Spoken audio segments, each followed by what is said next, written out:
A bit of a shitstorm is brewing here in Australia from some comments made by a prominent female political leader in regards to the perceived discrimination women face at work.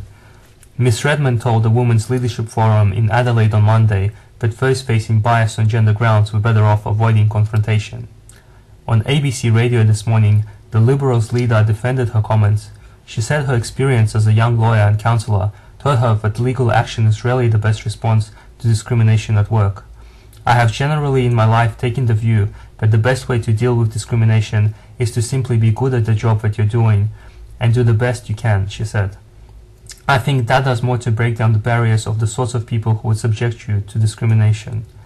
I think a lot of the time, the hard yards is done by not looking at it as your own personal situation, but rather that by taking the line that you'll do the best you can to do the best job you can, you do help break down the barriers of the next woman that comes along, she said.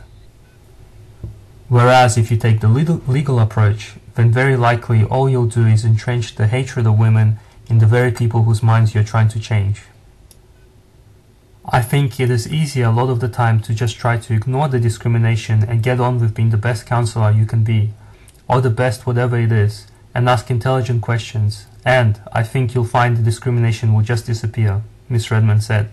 She also told the mostly female audience that dinosaur generations should no longer be inhibiting their elevation to senior positions, nor should there be still a need for gender quotas for organizations or boards, which often resulted in token appointments, she said.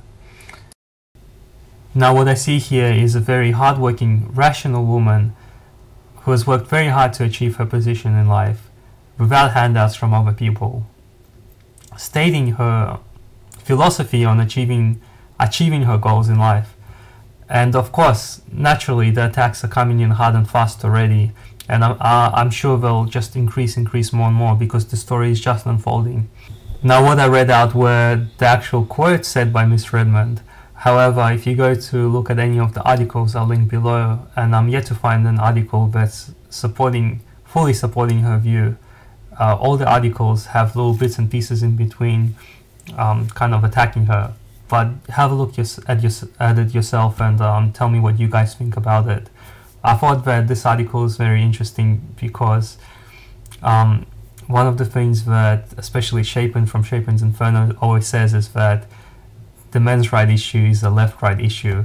And I want to first of all clarify some things about the Australian political system, and that is that when they mention liberals, which Ms. Redmond is the opposition leader, which is the liberal leader, it doesn't actually mean that she's the leftist liberal like you would think.